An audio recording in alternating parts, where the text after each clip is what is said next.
is a very special broadcast, and of course, we must pray.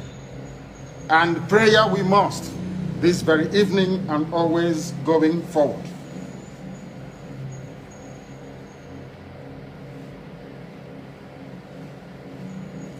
And I will pray in the language of heaven, because Chukwu Kikabiama is in control of all that we have been doing and will continue to do until Biafra is restored and all the suffering indigenous populations in the damnable zoological republic are set free. Chineke na nke pụrụ m ihe niile Chukwu Okike abịa onye na-efe na aja aha nsọ ya mma mgbe niile. Onye ọbụla na ya na-achị eluigwe n'ụwa na-agba akaebe ịhụnanya gị na ebere gị amara gị na ọmịiko gị ebe ndị gị na-eze ebede ngọzi.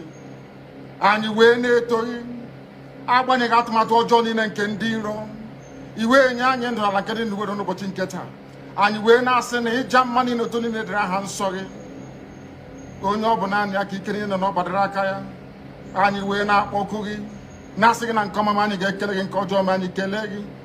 Anyị wee na-aja gị mma, wee na-eto gị, wee na-asọpụrụ gị n'isi ụmụ gị niile bụ ndị ikwu ndị wee ezu oku mgbe a kpọrọ ha ka ha wee chekwaa ala nsọ gị bụ Biafra onye na Chineke na ihe n'ikwuru anyị nkwa na o mekataghị ka ndị iro wee were ala nsọ Biafra onye na Chineke na nke bi n'igwe. Agbanyeghị atụmatụ ọjọọ niile nke ndị iro ma ndị na-agba mgbọgba ebe niile dị iche iche onye na Chineke nna ihere bụ nke niile etu a n'ụbọchị nke taa. Anyị wee na-eto gị, wee na-asị onye nwe anyị na Chineke nna nke pụrụ m ihe niile. Onye ọ bụ naanị ya na-azọpụta, onye ọ bụ naanị ya bụ okwu ya niile bụ ihe na amen. Anyị wee na-asị ezi ebube dị ngọzi na ọtụtụ na ịja mma na nsọpụrụ site n'ebighị ebi ma ruo n'ebighị. Ise ise ise. Welcome, my amazing viewers. Thank you so much for joining me on my program once again. I appreciate you wherever you are connecting from. If you have not subscribed to my channel, please kindly subscribe to my channel. Click the notification bell so you'll be notified anytime I upload a video. You will be among the first to receive it. Thank you so much. And remember, in this channel, we speak about the plight of the people of Biafra mainly, and also people of Oduduwa, the Middle Belters, and every other indigenous tribe in the country of Nigeria. We speak about their issue. All we are asking is that let us live. Live and let's live. That is what we're asking for. We are asking and fighting for our own life. This is a fight for life and nothing else. We have to fight for our life. We cannot fold our hands and watch ourselves be killed by some unknown people, foreigners from who God knows where. We have a common enemy in the country called Nigeria, and that common enemy is the Fulani Janjaweed. We did not make it up. It's not a made-up story. This is what is going on in Nigeria. They are killing the indigenous people to make sure they take over the land, supported by their federal governments. You can see them reintegrating the members of Boko Haram into the government on a daily basis. They are doing this. Reintegrating members of Boko Haram into the government. They are not just reintegrated into the government, putting them into the military and police. And after putting them in, they shift these people to the southern part of Nigeria to go and begin to kill people indiscriminately. This is what is happening. It is a revelation that you can never see in the national television, but it is true. They go behind door and reach all manner of deals, all kind of deals. You can see the northern part of Nigeria has been taken over by terrorists already. They went and reached a deal with them to give them everything that they demand. You can see the schools in the north are being shut down.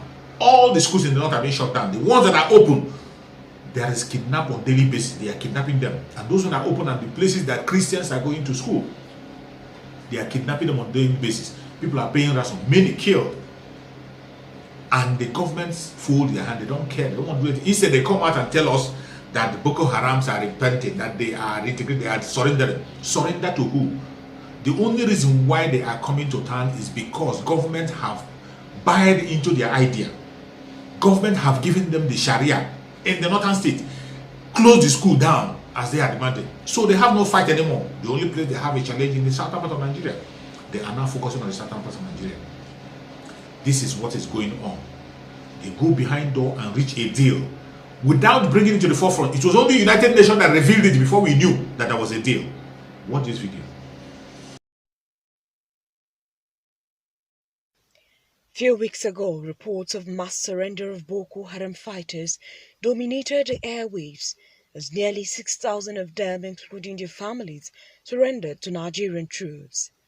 This report, which was received with skepticism by some persons, was attributed to both kinetic and non-kinetic operations of the military. Days later, a report published by the United Nations surfaced. The publication detailed a secret government program tagged Sulu, an Arabic word made in peacemaking, designed to pull commanders of terrorist groups out of the forest, rehabilitate them, and provide them with a means of livelihood under the watch of the DSS. The Nigerian government and its security agencies are yet to confirm nor refute the report. Security experts argue that such a deal would only reward mass killers and may be a ploy to activate terror sleeper cells across the country. Now, if we at the same time says we will not negotiate or pay ransom to release schoolboys and schoolgirls that are kidnapped by bandits, and we say we will not negotiate, we will not pay, we will not negotiate, and then we are willing to pay terrorists to ask them to surrender. Now, the fear in this is that we're playing a particular agenda. We're playing to the hand of a particular agenda. When you release these terrorists, they are not repentant. Government have said to us that the news we were fed with, which of course I objected to that, it couldn't have been true, was that because of the military pressure, because of hunger and the, being battle fatigued, because of the division within the terrorists, that they decided to surrender in droves.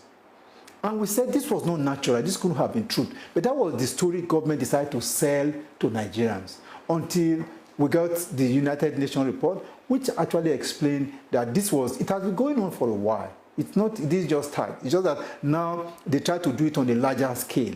These guys have not repented, but they are lured by government with money. And we are playing into their own strategy to give them access to Nigeria. Once these guys are out, and they are out there, they can still access arms and ammunition. They can still access weapons. If there is something like that, then we are leading this country to a serious disaster. Because there's no how somebody who commits offense, kill people, destroy people, then later you bring and say, okay, you are going to do Sulu. Sulu for what? Has the government offended them? Government has not offended them. They are the one that offended the government. So for the government to come and say, okay, they are going to do Sulu, give them house, go and trade and all this and that. If this allegation is true, then it is unfortunate for this country. We are gone. The experts say if the government felt the military campaign was not yielding enough result, it could have engaged mercenaries. For them, the government must clarify if it is granting a formal amnesty, as the terrorists are not being held to account for any crimes they committed in a brutal conflict that is now in its 12th year. If you study the issue of amnesty in many countries or in many continents, there are reasons behind granting of amnesty to offenders. Mostly, it occurs with political offenders when there are issues of rivalry to position of power, and maybe the opposition has probably caused some mayhem, caused some level of death, killed, and then you are now talking about reconciliation. And in the mode of that reconciliation, you can now say, okay, we grant a blanket amnesty to all other offenses that the other party has committed against prosecution, so that you can reconcile and have peace in your country. Now, what is the underlying philosophy behind this talk about amnesty that Sheikh Gumi himself spearheaded, which the government of the day seems to be buying over? What is the idea behind it?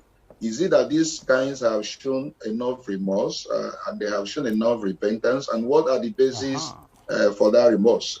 When they were coming out from the bush, where they have been killing and maiming Nigerians, did they come with their guns? Did they return their guns? Have they been able to provide vital information to the Nigerian security authorities as to where their colleagues are, who are still causing mayhem, killing every day? And now it's as a result of the dubious policy of the government that have actually emboldened the people, these criminals, that they're doing what they're doing, to the extent that nowhere is safe in this country, except God himself that is protecting us. So what is actually the idea? We need to understand the idea. We need to understand the objective, the philosophy behind this clarion call, for this amnesty. Have they been properly profiled? what are the basis for it? If we don't understand it, we cannot be able to actually give even legality or legal meaning to what is presently playing. What I know in the state is that if anyone has committed a crime, that person must face the law. He has his day in court. If we feel that the military cannot do it, we can get mercenaries to support the military, to really crush. And it's possible. We've seen what happened in Chad. That Chad effectively dealt with Boko Haram from their own side of the border.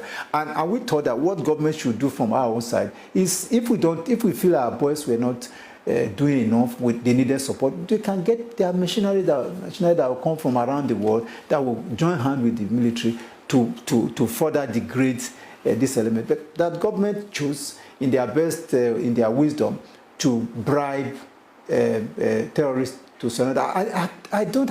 There's no history. There's no parallel in history of any country that have done this and done it successfully and done it to the success, peace, and progress of their nation. The consensus is that rewarding unrepentant criminals will not change their stance, drawing lessons from past events where bandits were paid to give up on their criminal activities but still went back to the business they know best. Government will give them money that they shouldn't attack. I mean, it's just like encouraging them, because by the time you give them the money, they'll go and buy more arms and come and attack you the more. They were paid. We saw the governors, we saw photographs. They were giving houses, they were giving accommodation, they were giving publicity, they were giving, the government glorified them. But they are bandits. Bandits will always be bandits. They believe that justice must be served to the victims of the war, and government ought to have provided sustainable support to those who lost their loved ones and their livelihoods. If you travel from Maiduguri to Bama, the only town you will see from Maiduguri to Bama now is Kondiga. But before that time, there are more than 20 to 30 villages and towns that have not been wiped out. And if you go and see them, their condition is so pathetic. And by the time government say, okay, they are going to maybe give them something to cushion the effect, how many people are going to give them? That's number one. Secondly, if government release 100 million naira, let's say for instance, hypothetically, 100 million, say, okay, go and buy food stuff for the victims.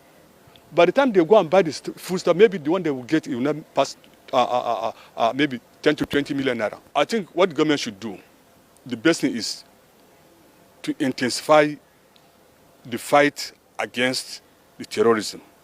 All that they want, let them go back to their ancestral villages. Sit down, go to farm. They depend on rainfall, which comes from God. In the criminal justice system, the criminal justice system stands on a tripod or three legs. One is that when you have a case of criminality like this and they want to do justice, there must be justice to the victims of crime, visibly so. There must be justice to the society that have been brutalized by the activities of this criminal element. And there should be justice to the criminal. It is only when you have done justice to these three parties that you can say justice has been done. So if you now forgive the Boko Haram element, by whatever means government wants, this is what they call government magic. Remember, fella? This is what they call government magic. So by government magic, the terrorists have been forgiven, they are given starter pack, they are integrated into society. Then you ask yourself, the 2 million plus IDPs, the over 150,000 people that have been killed, by this, is they that need starter pack to start life again. This is the IDPs that need loan. Is the IDP that need agricultural input? Is the IDPs that need all manner of support to go back and start life afresh? It is there that, so when you say our priority should indeed even have been to address the issue of the victims of crime, not the offender. While the argument on how ex-combatants should be treated continues, there are fears that those surrendering may have an agenda and the government must critically assess the genuineness of their action. Ihotu Odo, AIT News, Abuja. This has been the situation. And this same Boko Haram that they're telling us that they are surrendered, they are defeated, just 2 days ago, killed number of military men, invaded the military men, ambushed the military and killed a lot of them. A whole lot of them were killed. These are people that they are telling us that they are respected and covenant, and they are reintegrating them into the society. Again, putting them into the military and police. It is only an insensitive person that will still call him or herself a Nigerian and still believing that Nigeria will work. It can never work. It has ended. And this is why the Biafrans are speaking up like never before. Thank God for Asuna Mazi Nnamdi Kanu, who has, through prayer and hard work, woken every single Biafran up. And today, the spirit of Biafra is in charge. Biafrans are going on sit at home, which I support 101%. Anybody who is willingly sitting at home, God bless you, God will continue to provide for you, and you will never lack. Any Biafran that is sitting at home, willingly on his or her own, his opinion that he wants to be free, and as soon as Mother should be free, we never lack anything. Instead, they will be more blessed. Their business will boom more. Even if they trade only 2 times in a week, they will sell what they cannot be able to sell in 1 week. That is the truth. Because Chukwu Okabiama is in charge. Biafrans don't want to be part of this madness anymore. And for the political set to see them coming out, it is because of this sit at home that even the political elites are being moved now to discuss, even though we can never trust them for anything, because they are all bunch of evil men. You can see one of the politicians, what they call him, that just committed suicide recently. Somebody who said over his dead body will lead on APC. Today is dancing with the APC. He spoke with Igbo, he spoke with Asuna Mazi Nnamdi Kanu to tell them how he can be able to liberate his people. And today he's dancing to the tune of the subjugation of the people. We can't trust any politician. That is when you see them come on national television to talk, they are really talking to buy time. And you see the language they are using, hoodlums, hijacking sit at home. Nobody hijacks sit at home. The people are speaking. The only people who are trying to bring the hijack story into the sit at home is the government of the Janjaweed. The DSS, they are the one.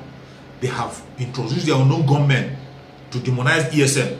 They introduced all manner of evil to demonize IPOB. And today, here we are.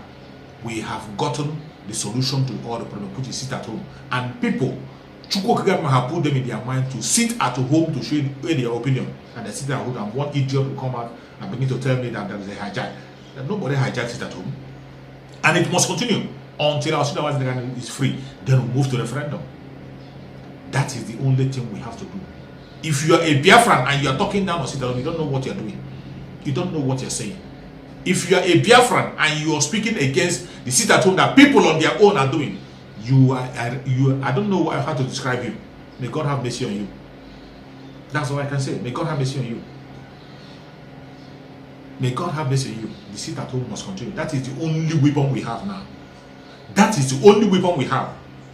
When Chukwu Okabiama gave Mazi Nnamdi Kanu that very weapon, nobody knew that today will come. But finally, here are we. That is the only weapon we have left. Ask the person who is telling you to call out the sit at home, who is preaching people to come out. What solution do you have to the problem that those people have been saying? What other strategy do you have? Apart from that sit at home, can you make a video and show us the next strategy, the strategy you have apart from that sit at home, that will have effect, that can touch the governors to come out and speak, that can touch the government to speak the way they are speaking? What other strategy? Mention it and let me hear. If you don't have it, shut up your mouth and go to hell and burn to ashes. Let the people continue to act. Let those who want to act. If you don't have any other solution, shut your mouth and go to hell. Let people who has an opinion begin to speak, because people are already acting. Let them continue. I want you to watch this video of one of the senators, what he was saying in the national television and Rise television. Let's watch. Benjamin Carla, member of the House of Representatives representing Bende Federal Constituency in Abia State, joins us now for more on this. Glad to have you join us, Benjamin. Good to have you. Thank you for having me. Let's start with the fact that they're saying they want to negotiate with the federal government. Have they made known who they're negotiating with? Is it the Attorney General? Is it the President? Who really are they negotiating with? Thank you very much.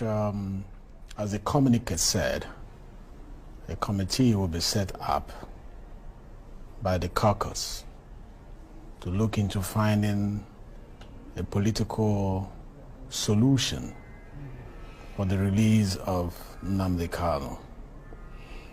Those specifics will be made known when the committee comes alive.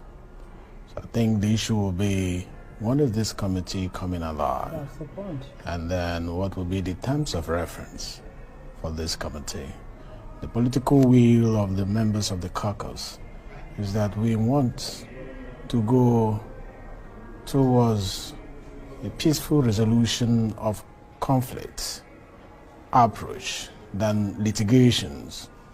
We're trying to find alternative way of resolving the issue. I'm sure the committee, once they come alive, will have a lot to offer in bringing a solution to this problem. All right. So when you talk about a political resolution, will it put an end to secessionist agitations in the southeast? When you call for the release of Nnamdi Kanu from jail, or is he still going to answer to questions of secessionist tendencies? What kind of political resolution are we talking about, and how far? Well, like I said, the mandate of this committee will be defined by the caucus by the time it is constituted. But for now, because Nnamdi Kanu is where he is kept, a lot of crisis is happening. That is why you have the sit-at-home. That is why you have some of those trickles of violence happening in the region. And so I'm sure by the time a well-researched terms of reference is handed over to the committee, it will incorporate what will bring a solution to the needs of the time in that particular region. The issue of asking for secession and all the rest of them, we are members of the National Assembly of Nigeria, not any other country. So we will not be supporting anything that is against us being one formidable, big African nation. And there's always a way to bring people to the table to discuss issues that appear to be hydra-headed. And, so that's what we're looking for. Yeah, the speaker alluded to that much. But doesn't it, Benjamin, doesn't it sound to you strange that the leaders of the Southeast, including the governors, seem to have found it intractable restraining or reining in the proscribed? IPOB is a proscribed group. The proscribed group still keeps on issuing orders in that part of the country. And now the leaders from there are asking that their leader be released.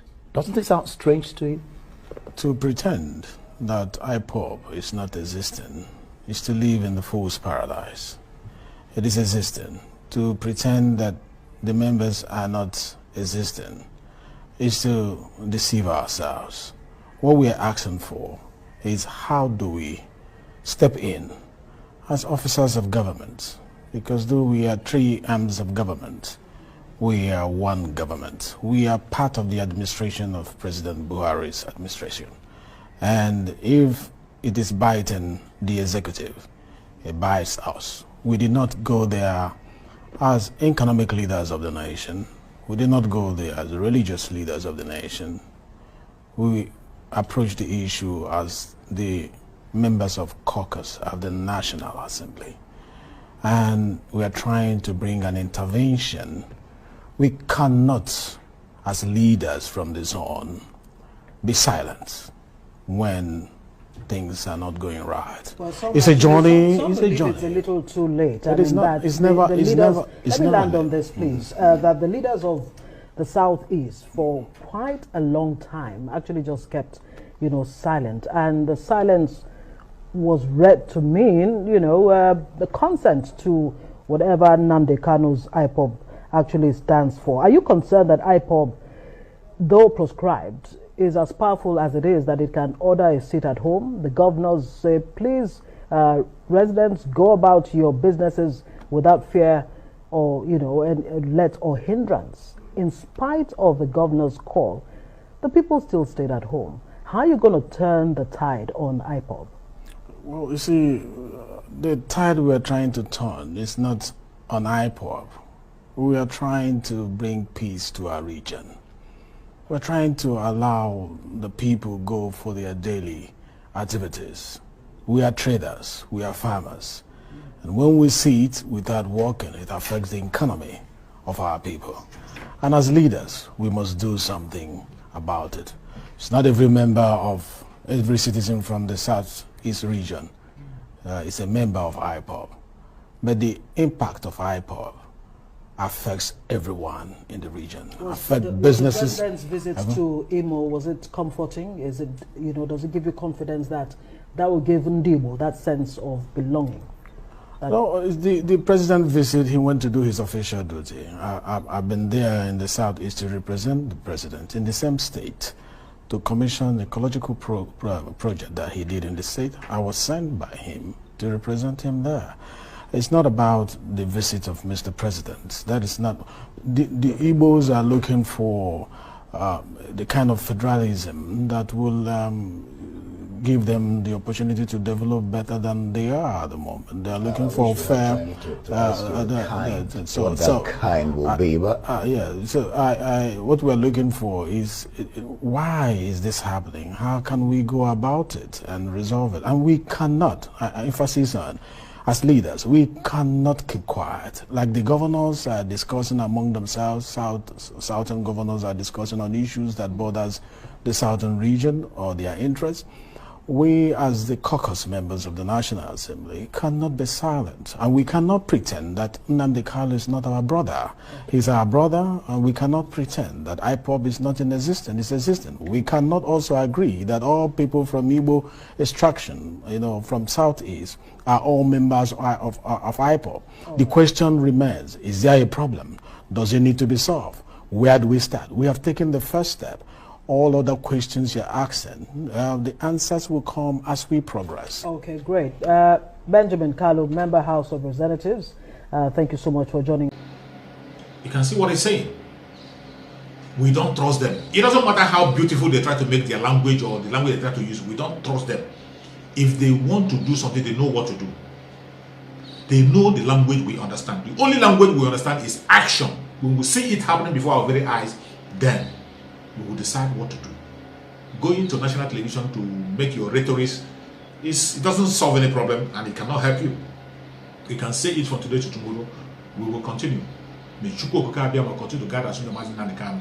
May Chukwu Okike Abiyama continue to strengthen us in the Nnamdi Kanu. May Chukwu Okike Abiyama give him more word, more revelations on the way forward.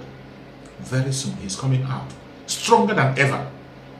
You will regret the reason why you ever heard us in the Nnamdi Kanu. More is coming. Much more is coming that you know. May Chukwu Okike Abiyama continue to bless us in the Nnamdi Kanu. Strengthen him and bring him for us very, very soon. Thank you so much for watching wherever you are watching from. And remember guys, bye-bye. See you again on the next